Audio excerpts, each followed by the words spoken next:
My name is Micol Fontana. What is your name, please? My name is Micol Fontana. What is your name, please? My name is Micol Fontana. Two of these people are imposters. Only one of them is the real Micol Fontana, and is the only one sworn to tell the truth. And here is our host, Bud Collier.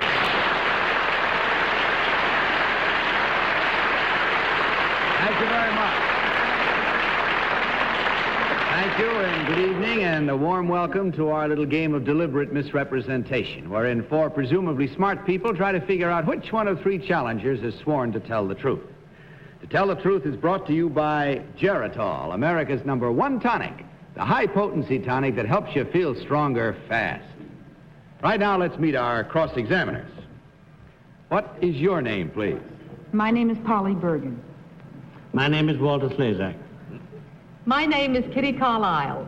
My name is Hy Gardner.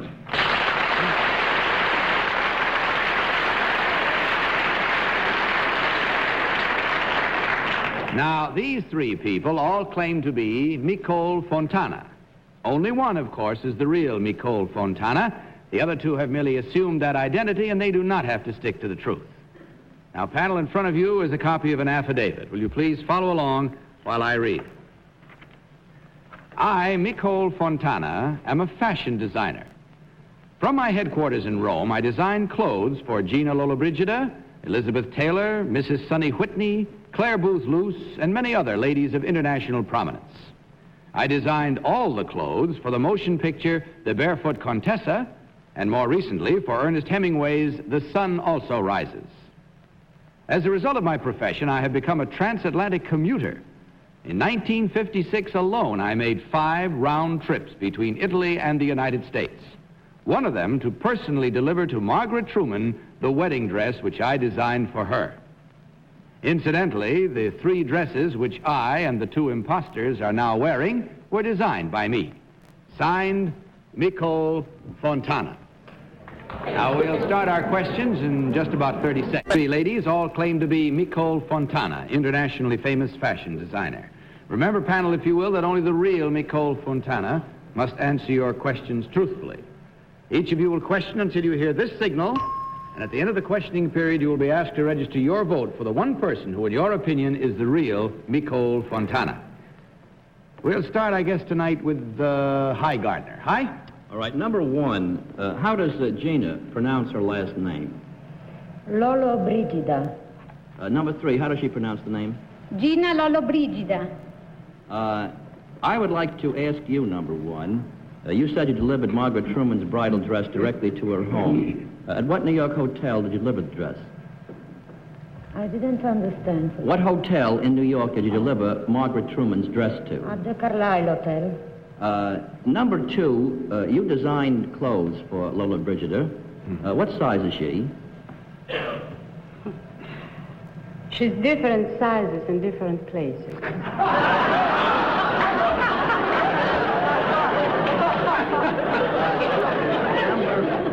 Number 1, what is the name and profession of Gina's husband? He is a doctor. And his name? I don't remember. It wouldn't be Mr. Lollobrigida, would it? No. Polly Bergen. Number 3, could you tell me what, in your opinion, are the perfect female measurements? I believe between 10 and 12. You couldn't be more specific. In other words, 36, 24, 36? Oh, yes. 36, 24, 36.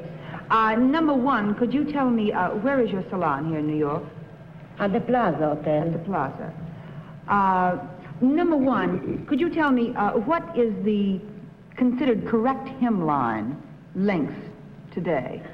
How many inches from the floor? It depends on the legs. Walter Slezak. Number 1, who directed Barefoot Contessa? Joe Mankiewicz. What is Mr. Mankiewicz's wife's first name? Rosa. Number 3, what car do you drive in Rome? I drive a Alfa Romeo. Number 2, will the imposters be allowed to keep the clothes they're wearing tonight? No, I'm sorry to say.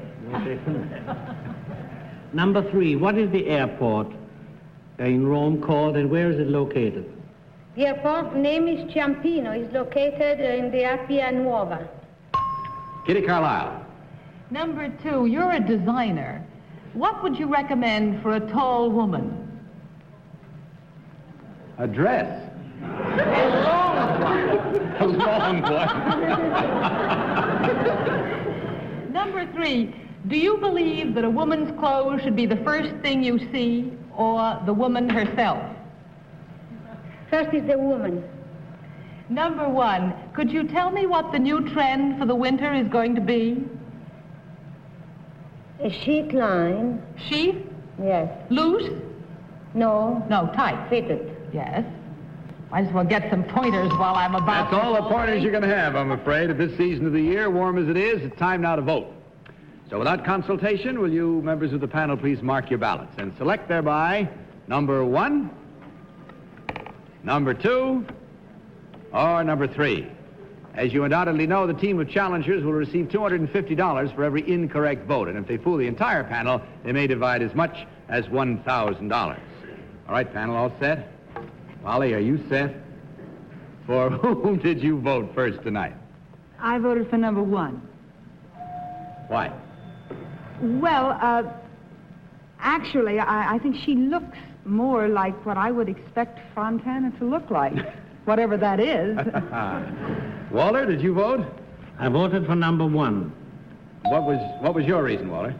She looks like a transatlantic commuter. Kitty Carlisle, your first vote tonight was for? Number 1. Well, and your reason? Well, she looked like Madame Fontana, I think, should look, and she knew Rosa Mankiewicz's name. And Hi Gardner, how about you? Number 1. Well, that makes it unanimous. 2 reasons. First of all, when she came in, she acted like a hostess by standing up until the 2 guests were seated.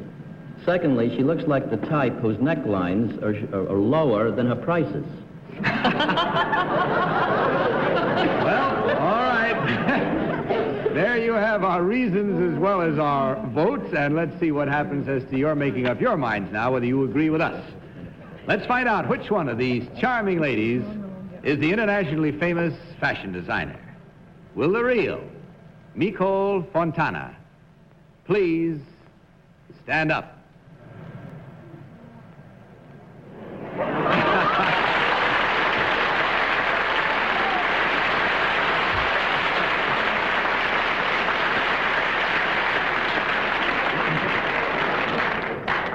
And now let's find out about number 2. Who are you really and what do you do? I'm the audio director for the Lucky Strike Hit Parade.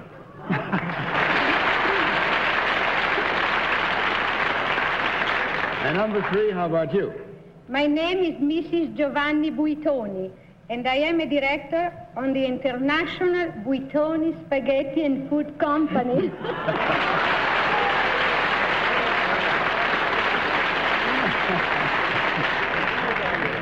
Incidentally, Miss Fontana, aren't you having a showing of your new creations at the Plaza right now? Yes, we show every day at the Plaza, Every only day. for stores. Well, there you are. Now, you see. Yes, Polly? Can you get them wholesale? This is a private question.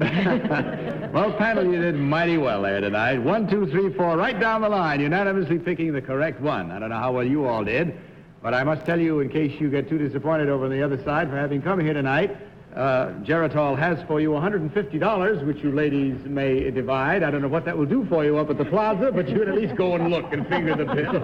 Congratulations to you. Thank you for being with us. Good night and the best of good luck. Thank you very much. And now let's have our next team of challengers, please.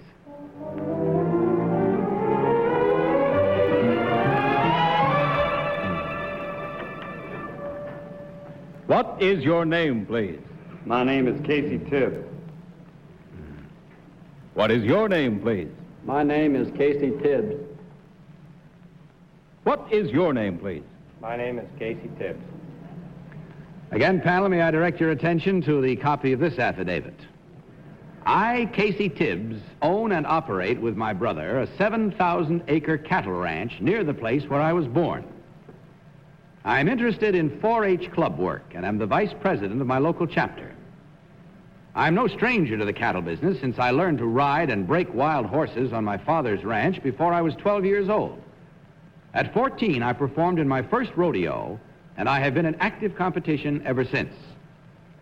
I have held 8 world championship titles and have won more individual rodeos than any man in the business.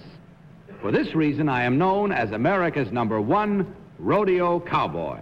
Signed, Casey Tibbs. Now we'll learn the truth about our challengers in just a few moments.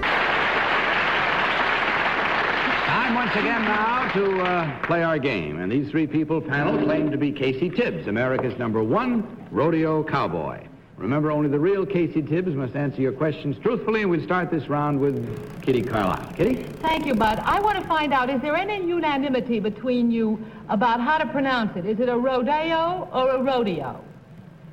Which is it? Which one do you want to ask? Don't they agree? Well, number 2, which is it? I call it rodeo. You call it a rodeo. How do you get on a horse that's never been ridden before, number 2? Very carefully.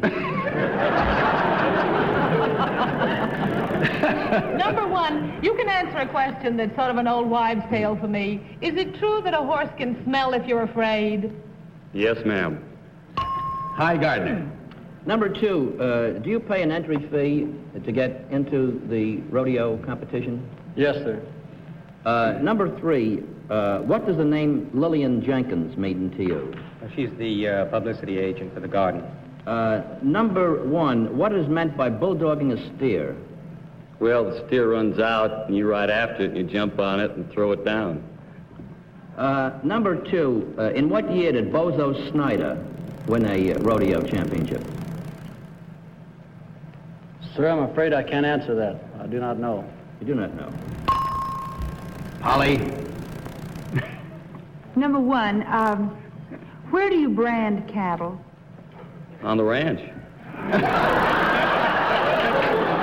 Well, that wasn't what I had in mind, but that's probably the best answer. We'll just leave it. Number 3, what is the name of a very, very large, what is the name of the brothers who own a very, very large rodeo in the West?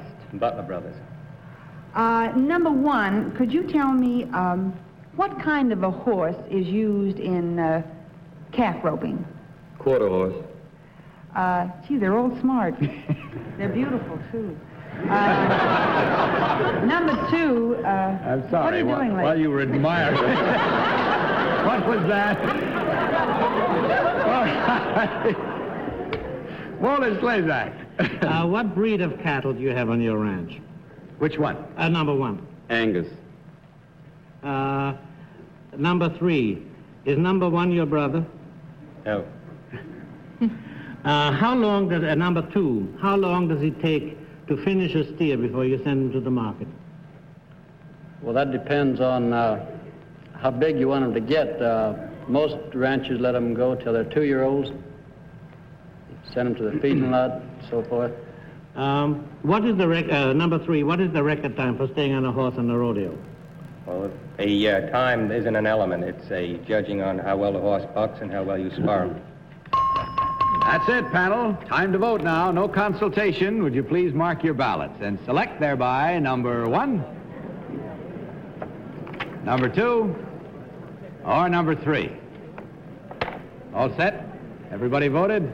All right, Polly, for whom did you vote this time? Number 3. Why? Well, he looks the most uncomfortable under the hat, and I figured maybe that's just to throw us, you know. And all 3 of them, I didn't recognize any wrong answers to any of the questions that we asked any 3 of them. So it was just a matter of picking the one that. Well, I had to vote for somebody. I voted for number 3. Walter, for whom did you vote this Number 3. time? And what was your reason, Walter? He looks so outdoor. He looks so. Oh, yes, he does. Kitty. Number 3. Why, Kitty? Well, he looks the most determined. I don't think a steer would have a chance with him. And Hi Gardner, you voted for? Number 3. Well, unanimity again. Why? Well, I don't know. Personally, I think it's number 1, but I voted for 3 because he looks like the kind of a guy that's been throwing the bull around for years.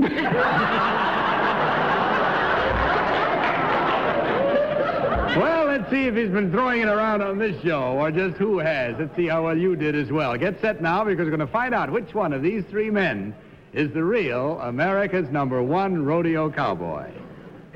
Will the real Casey Tibbs please stand up?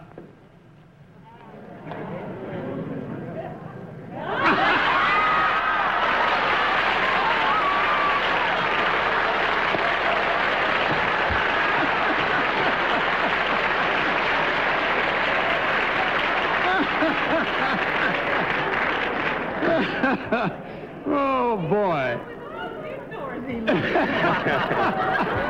Well, he's been riding a lot of indoor rodeos on the winter circuit, I guess. All right, let's clear up the other 2 now. Number 1, who are you really and what do you do? My name is Frank Alex, and I'm a maintenance supervisor for the Schubert Theaters.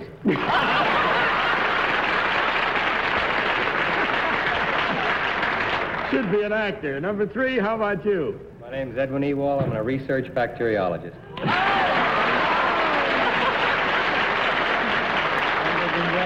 Tell you, some of the most suntanned bacteria these days. They've been reading too many books on rodeos, that's They all. sure have. Well, all right, there we are. We have one good 100% and one the other way. You beat them all. That means that you divide $1,000 from Geritol. Hope you had fun. We did. Good night and good luck to you.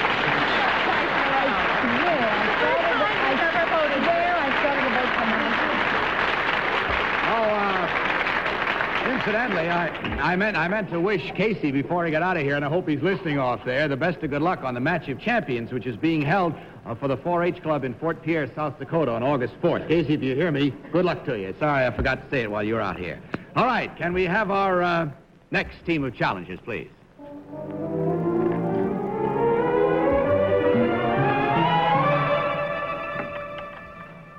What is your name, please?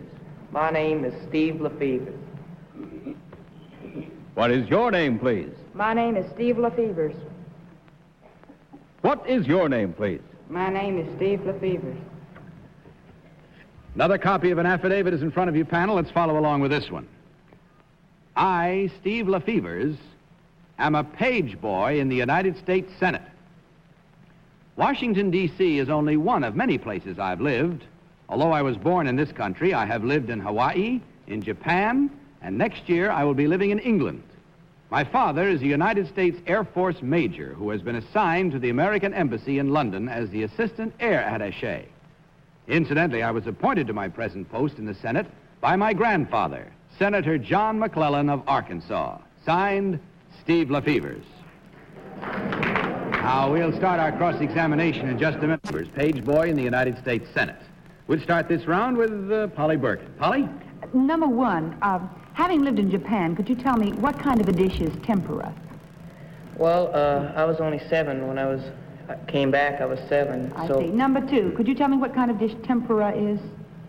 I wouldn't have any idea. I was too young at the time. Number 3, could you tell me? I don't know. Number 1, could you tell me who is the mayor of Washington, D.C.? There is no mayor. Number 2, who is the head of who is the Parks and Public Works Commissioner in Washington, D.C.? The Parks and Public, I can't recall at the time. Number 3, could you... Waller? What is the, number 1, what is the address of the American Embassy in Washington?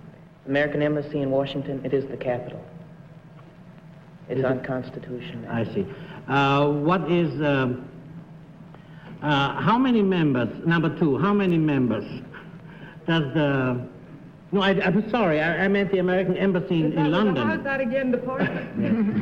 Number 1, I repeat the question. What is the address of the American Embassy in London? Well, I have never been to London. I'll be going there this summer. Number 3, what is the address of the American Embassy in London? I don't know.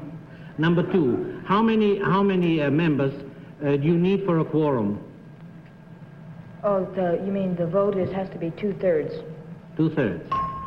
Kitty? Number 1, how old do you have to be a page boy? Well, 14. You can begin at 14 and not older than 17 in the Senate. Number 2, where do you go to school while you're being a page boy? We go to school, which is at the Library of Congress. And how long do you spend at school? Well, we go from 6:30 in the morning till 9:45, and then we go to the Senate to work. Number 3, are you allowed to interrupt the filibuster? No. Hi, Gardner. Number 1, exactly where is the Vice President's office located? The Vice President's office? Would you mean when he's in Senate or what? No, his office itself. Physically, the office. It is over in the Senate office building where he works. Also, number 3, your grandfather, Senator McClellan, is making news now as head of a committee investigating malpractice, let's say, in labor. What was the previous important committee he was on? Number 1, could you answer that? There we are. I'm sorry, but it's time to vote again, so please mark your ballots for number 1, number 2, or number 3.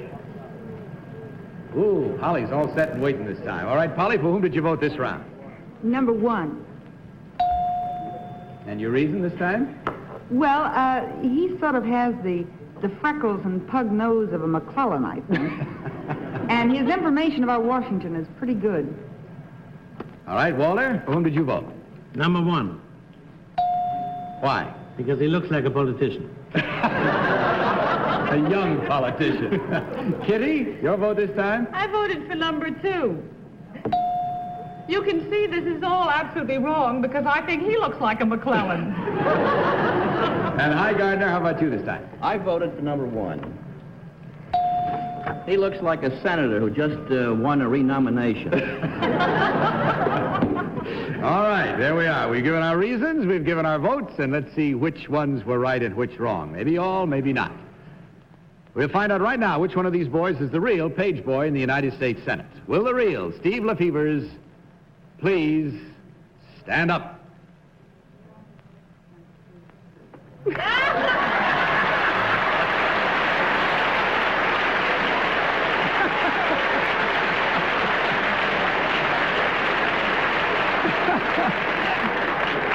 Thank you very much, Steve.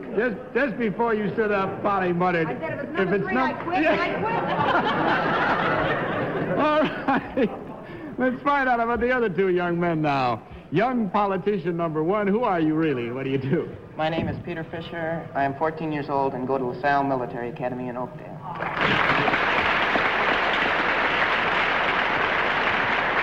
And number 2, how about you stay seated so we can hear you better on the mic? My name is Joseph Pyatt. I'm 15 years old. My home is in Saudi Arabia, and I'm attending school in the United States.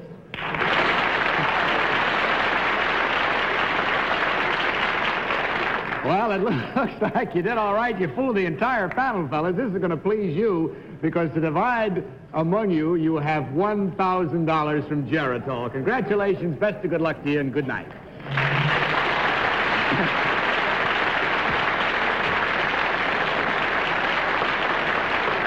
Well, much as I hate to say it every week, I'm afraid that's it, panel. There's only time to say good night, so good night. Good night, Bud. And all of you, please remember what I told you about Geritol, a high-potency tonic that helps you feel stronger fast.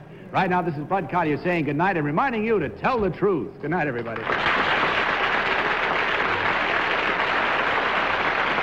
Transportation for To Tell the Truth was arranged by American Airlines. Guests have flown to New York aboard American famous luxury flight, the DC-7 Mercury. To Tell the Truth is a Mark Goodson, Bill Codman production in association with the CBS Television Network.